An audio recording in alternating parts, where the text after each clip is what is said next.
Assalamualaikum warahmatullahi wabarakatuh. Perkenalkan, nama saya Muhammad Alan Asrarul Nufus. Pada kesempatan kali ini saya akan mempresentasikan salah satu jurnal dengan tema karbohidrat yang berjudul The Impact of Processing and Cooking on Prebiotic Carbohydrates in Lentil. Berikut merupakan table of content. Yang pertama yaitu pendahuluan, yang kedua bahan dan metode, yang ketiga hasil, yang keempat diskusi, dan yang terakhir kesimpulan. Baik, yang pertama kita akan masuk ke dalam pendahuluan. Apa itu karbohidrat prebiotik? Karbohidrat prebiotik adalah senyawa karbohidrat kompleks yang tidak dapat dicerna oleh usus halus dan terfermentasi dalam usus besar. Karbohidrat prebiotik nantinya akan difermentasi oleh mikrobiota usus menjadi senyawa-senyawa yang bermanfaat bagi tubuh manusia. Karbohidrat yang sulit dicerna terbagi menjadi 3. Yang pertama gula alkohol, contohnya sorbitol dan manitol. Yang kedua oligosakarida yang sulit dicerna, contohnya RFO. Ada raffinose, stachys, dan verbascose, dan FOS yaitu kestosa dan histosa. Yang terakhir yaitu pati resisten, yang terdapat 4 jenis tipe dari pati resisten. Lentil atau nama ilmiahnya Lens culinaris medicus memiliki kandungan lemak yang rendah, yaitu kurang dari 1%, memiliki kandungan karbohidrat 40-50%, memiliki kandungan protein 20-30%, mineral esensial Fe, zinc, dan selenium, karotenoid, dan asam folat. Lentil banyak mengandung karbohidrat prebiotik seperti gula alkohol, oligosakarida dari kelompok raffinosa, fruktosa oligosakarida, dan pati resisten. Teknik pengolahan lentil yaitu dehulling atau pengupasan kulit biji dan splitting atau pembelahan biji, serta pemasakan dapat mempengaruhi konsentrasi karbohidrat prebiotik dalam lentil. Konsentrasi karbohidrat sulit dicerna dalam lentil dapat meningkat atau menurun akibat proses pemasakan, pendinginan, dan pemanasan ulang. Pemahaman terkait perubahan konsentrasi karbohidrat prebiotik dalam lentil selama pemrosesan dan pemanasan sangat penting untuk diketahui. Tujuan dari penelitian ini adalah untuk mengetahui konsentrasi dari SA, RFO, FOS, dan RS dari ketiga jenis lentil yaitu merah, hijau, dan pardina atau Spanish brown dengan bentuk yang berbeda, utuh, dikupas, dan dibelah dengan perlakuan pemasakan, pendinginan, dan pemanasan ulang. Untuk bahan dan metodenya, bahan yang digunakan yaitu bahan kimia untuk kromatografi pertukaran anion kinerja tinggi, kemudian bahan kimia uji enzimatik pati resisten, dan air yang disuling dan dideionisasi. Untuk sampel lentil yang digunakan ada 6 jenis. Yang pertama red wool atau sampel merah utuh, dehulled split red atau sampel merah terbelah yang dipotong bijinya, yang dibelah bijinya. Kemudian ada sampel dehulled football atau sampel utuh yang sudah dikupas kulit bijinya. Kemudian ada sampel hijau utuh, ada sampel dehulled split green atau sampel hijau yang dibelah bijinya, dan ada sampel Spanish brown atau pardina. Prosedur pemasakan, pendinginan, dan pemanasan ulang. Prosedur pada pemasakan yaitu sampel biji lentil sebanyak 12 gram ditempatkan di alas bulat tabung Pyrex dan ditambahkan air yang telah disuling dan dideionisasi sebanyak 1:3 dengan sampel biji. Sampel kemudian disuspensikan pada penanas air suhu mendidih 100 derajat Celcius dan dimasak selama 60 menit. Untuk prosedur pendinginan yaitu segera setelah dimasak, sampel didinginkan di dalam kulkas pendingin bersuhu 4 derajat Celcius selama 24 jam. Kemudian pemanasan ulang setelah didinginkan, sampel kemudian dipanaskan kembali dengan microwave selama 1 menit. Suhu sampel lentil 84-89 derajat Celcius. Sampel yang telah dimasak didinginkan dan dipanaskan kembali, kemudian dihomogenkan dengan mortar dan alu untuk dianalisis kandungan RS, RFO, FOS, dan RS. Ini maksudnya AS. Untuk dianalisis kandungan AS, RFO, FOS, dan RS. Untuk metode penentuan konsentrasi SA, RFO, dan FOS, Sampel lentil yang digiling halus sebanyak 500 mg diinkubasi dengan 10 ml DDH2O selama 1 jam pada 80 derajat Celcius. Sampel kemudian disentrifugasi pada 3000 rpm selama 10 menit. Aliquot sebanyak 1 ml supernatant diancarkan dengan 9 ml air yang telah disuling dan dideionisasi, kemudian disaring melalui filter nilon syringe dengan ukuran 13 mm kali 0,45 mikrometer. Konsentrasi gula alkohol, RFO, dan FOS diukur menggunakan kromatografi pertukaran anion kinerja tinggi dengan pendeteksi amperometrik. Komponen dipisahkan menggunakan kolom karbopak PA1 250 x 4 mm yang terhubung ke kolom pelindung karbopak PA1 50 x 4 mm. Pelarut A yaitu 100 milimolar natrium hidroksida per 600 milimolar natrium asetat. Pelarut B yaitu 200 milimolar sodium hidroksida, dan pelarut C yaitu air yang telah disuling dan dideionisasi. Digunakan sebagai fase gerak dan laju alir 1 ml per menit sebagai berikut. 0-2 menit 50% B banding 50% C. 2-20 menit gradien linear berubah dari 2% A per 49% B per 49% C menjadi 16% A banding 42% B banding 42% C. Ekstensi akhir 50% B banding 50% C. Deteksi dilakukan dengan detektor amperometrik dengan elektroda emas dan elektroda referensi silver klorida pada 2,0 mikro A. Gula alkohol, RFO, dan FOS diidentifikasi dan diukur berdasarkan standar murni, yaitu lebih dari 99%, sorbitol, mannitol, ravinose, stagioz, verbascos, kestos, dan listos. Konsentrasi gula alkohol, RFO, dan FOS terdeteksi dalam garis linear kisaran 3 hingga 100 gram per gram dengan batas deteksi minimum 0,2 gram per gram. Lentil CDC Redberry digunakan sebagai referensi eksternal untuk memastikan akurasi dan reproduktivitas deteksi. Area puncak sampel referensi: glukosa 100 ppm, gula alkohol 3-100 ppm, RFO 3-100 ppm, dan FOS 3-100 ppm. Secara rutin dianalisis untuk konsistensi metode dan sensitivitas detektor dengan error kurang dari 5%. Kurva kalibrasi linear untuk standar karbohidrat prebiotik memiliki kesalahan kurang dari 2%.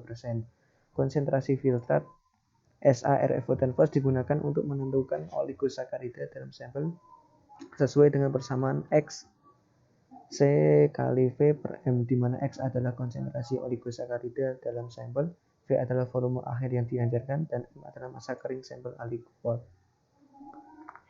Untuk metode penentuan konsentrasi pati resisten, sampel lentil homogen yang dimasak didinginkan dan dipanaskan kembali sebanyak 500 mg diinkubasi dengan 4 ml campuran enzim 3U per ml aminoglukosidase dan 10 mg per ml alfa amilase dalam 100 milimolar natrium malat pH-nya 6 pada 37 derajat Celcius selama 16 jam dalam penanas air dengan pengocokan vertikal. Setelah diinkubasi, sampel diajarkan dengan 4 ml etanol 95%, diikuti sentrifugasi pada 1500 selama 10 menit pada suhu kamar. Sampel disuspensikan kembali dengan 6 ml etanol 50%, volume banding volume, disentrifugasi dan dituang. Sampel yang tersisa dilarutkan dalam 2 ml 2 molar kalium hidroksida pada 0 derajat Celcius sambil diaduk dengan pengaduk magnet selama 20 menit. Suspensi kemudian diinkubasi dengan 8 ml buffer sodium asetat 1,2 molar dengan pH 3,8 dan 0,1 ml 3300 U per ml aminoglukosidase pada 50 derajat Celcius selama 30 menit. Suspensi disentrifugasi pada 1500 selama 10 menit pada suhu kamar. Aliquot supernatant sebanyak 1 ml yang mengandung fraksi pati resisten dianjurkan dengan 19 ml air yang telah disuling dan dideionisasi dan disaring menggunakan filter nilon syringe dengan ukuran 13 mm kali 0,45 mikrometer. Konsentrasi glukosa ditentukan menggunakan HPLC PAD seperti dijelaskan di atas. Konsentrasi fraksi pati dihitung dengan mengalihkan konsentrasi gula dengan 0,9, yaitu faktor untuk mengubah glukosa bebas menjadi anhidroglukosa seperti yang terjadi pada pati. Data divalidasi menggunakan bahan standar yaitu pati jagung biasa dengan konsentrasi RS 1,0 kurang lebih 0,1%, berat per berat. Batch diperiksa secara teratur untuk memastikan kesalahan analisis kurang dari 10%. Untuk uji analisis statistik, ulangan, jenis lentil, dan metode pengolahan dianggap sebagai faktor acak. Jenis lentil, metode penyiapan makanan, dan ulangan dimasukkan sebagai variabel. Analisis variansi dilakukan dengan menggunakan prosedur General Linear Model ROC-GLM dari SAS version 9.4. LSD ditentukan pada P kurang dari 0,05. Selanjutnya kita akan masuk ke hasil. Yang pertama yaitu kadar gula alkohol SA. Konsentrasi SA total yang terdiri dari sorbitol dan mannitol berkisar antara 353 sampai 813 mg per 100 gram.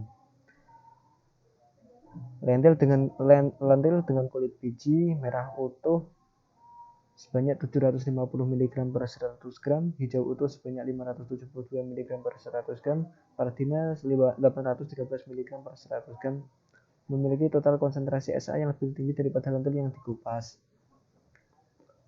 yaitu football red utuh atau tanpa kulit biji 394 mg per 100 gram, merah dibelah 353 mg per 100 gram, hijau dibelah 525 mg per 100 gram. Kadar SA total yang paling tinggi terdapat pada sampel lentil pardina. Dari jumlah total konsentrasi gula alkohol, konsentrasi sorbitol lebih tinggi yaitu sebesar 290 sampai 710 mg dibandingkan mannitol yang hanya sebesar 47 sampai 102 mg dalam lentil matang. Pendinginan secara signifikan meningkatkan konsentrasi sorbitol dan mannitol pada sebagian besar jenis lentil kecuali pardina. Pemanasan ulang secara signifikan menurunkan konsentrasi sorbitol pada lentil merah terbelah atau split red. Pemanasan ulang juga menurunkan konsentrasi mannitol pada semua jenis lentil kecuali pada lentil hijau terbelah atau split green lentil dan pardina. Selanjutnya kadar RFO dan FOS. Total konsentrasi RFO dan FOS berkisar antara 3.901 hingga 6.111 mg per 100 gram dalam lentil matang. Dan kandungan RFO dan FOS paling tinggi berada pada sampel pardina. Di antara RFO dan FOS, lentil mengandung konsentrasi raffinose dan stagiosa yang lebih tinggi 2.523 sampai 5.157 mg per 100 gram, diikuti oleh verbascose dan kestos sebesar 451 sampai 1.845 mg per 100 gram, dan yang terakhir ada mistosa sebesar 45 sampai 58 mg per 100 gram. Pendinginan dapat meningkatkan secara signifikan konsentrasi raffinose dan stagiosa dalam lentil merah football dan merah terbelah atau split, dan konsentrasi keduanya menurun pada pardina. Tidak ada perubahan dari pengaruh pendinginan terhadap konsentrasi raffinose dan stagiosa pada jenis lentil yang lain. Pemanasan ulang menurunkan secara signifikan konsentrasi raffinose dan stagiosa pada sampel lentil merah terbelah atau split red. Lentil hijau utuh mengandung konsentrasi verbascose dan kestos tertinggi setelah dimasak, sedangkan lentil merah utuh memiliki kandungan yang paling rendah. Setelah pendinginan, konsentrasi verbascose dan kestosa meningkat signifikan pada jenis lentil merah utuh tanpa kulit atau football red, merah terbelah atau split red, dan hijau utuh. Menurun pada pardina dan tidak berubah pada hijau terbelah atau split green dan merah utuh. Pemanasan ulang secara signifikan mengurangi konsentrasi verbascose dan kestos pada lentil merah terbelah atau split red, dan konsentrasi meningkat pada lentil merah utuh dan pardina. Sedangkan pada merah utuh tanpa kulit atau football red dan hijau utuh lebih rendah tetapi tidak berubah signifikan. Pemrosesan tidak mempengaruhi konsentrasi mistosa dalam sampel lentil merah utuh, hijau utuh, dan hijau terbelah atau split green. Pendinginan secara signifikan meningkatkan konsentrasi nistosa pada football red, merah terbelah atau split red, dan pardina. Sedangkan pemanasan ulang secara signifikan mengurangi konsentrasi nistosa pada football red. Selanjutnya kadar pati resisten. Konsentrasi pati resisten berkisar antara 1964 hingga 3026 mg per 100 gram pada lentil yang dimasak. Dengan kadar pati resisten paling tinggi yaitu pada sampel merah utuh. Dari semua jenis lentil yang didinginkan memiliki konsentrasi RS yang paling tinggi secara signifikan daripada lentil yang dimasak. Dan lentil yang dipanaskan ulang memiliki konsentrasi pati resisten yang lebih tinggi signifikan daripada lentil yang didinginkan. Selanjutnya kita masuk ke dalam diskusi. Lentil Spanish brown atau pardina memiliki total konsentrasi karbohidrat prebiotik paling tinggi dari jenis lentil yang lain. Lentil mentah mengandung 880 sampai 1550 mg per 100 gram sorbitol dan 48 sampai 250 mg per 100 gram manitol sebelum diproses dan dimasak. Setelah dimasak, menunjukkan penurunan konsentrasi sorbitol dan manitol. Biji lentil yang tidak diproses dari sampel merah utuh, hijau utuh, dan pardina mengandung lebih banyak sorbitol, dan lentil hijau utuh dan pardina mengandung lebih banyak manitol. Hal ini mengindikasikan bahwa proses pengupasan kulit biji pada sampel lentil menghilangkan total kadar SA secara signifikan. Kulit biji dapat bertindak sebagai penghalang untuk mencegah dekomposisi termal SA selama pemasakan pada suhu tinggi.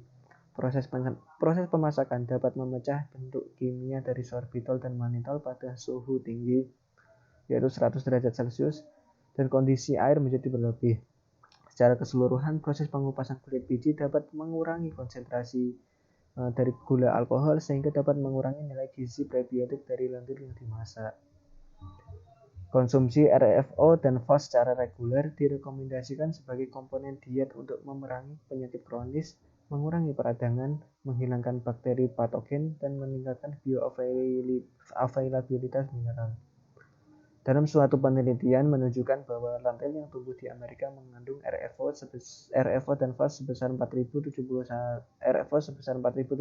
mg per 100 gram dan FOS sebesar 62 mg per 100 gram sebelum pemrosesan dan pemasakan.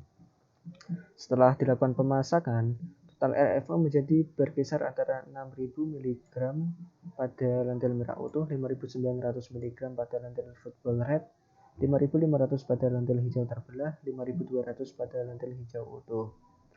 Pada penelitian ini menunjukkan lentil yang dimasak mengandung RFO dan FOS yang lebih sedikit, berkisar 3.901 pada merah terbelah hingga 6.111 pada pardina. Hasil ini tidak sesuai dengan penelitian di atas yang mungkin disebabkan oleh kondisi pertumbuhan lentil, baik lokasi, varietas, praktek manajemen, dan cuaca, maupun cara pengolahan dan lama waktu pemasakan. Konsentrasi RFO dan FOS pada lentil dipengaruhi oleh pemrosesan, pemasakan, pendinginan, dan pemanasan kembali. RFO dan FOS dapat mengalami degradasi termal tergantung pada suhu memasak, waktu memasak, dan pH makanan. Degradasi termal yang terjadi pada rafinosa dan staciosa, keduanya merupakan trisakarida dalam lentil terbelah, lebih besar daripada lentil utuh. Namun hal tersebut tidak terjadi pada verbascosa. Konsentrasi RFO dan FOS pada lentil merah dan hijau utuh telah terbukti menurun setelah dimasak dan didinginkan. Tetapi hasil penelitian ini tidak membuktikan tren tersebut. Sebaliknya, pada hasil pengujian ini mencatat terjadinya peningkatan konsentrasi RFO dan FOS dalam lentil setelah pendinginan.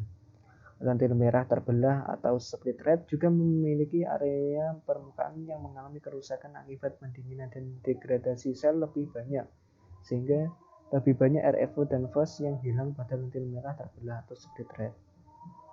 Pemanasan ulang lentil di semua jenis mengalami penurunan konsentrasi RFO dan FOS karena hidrolisis termal kecuali pardina.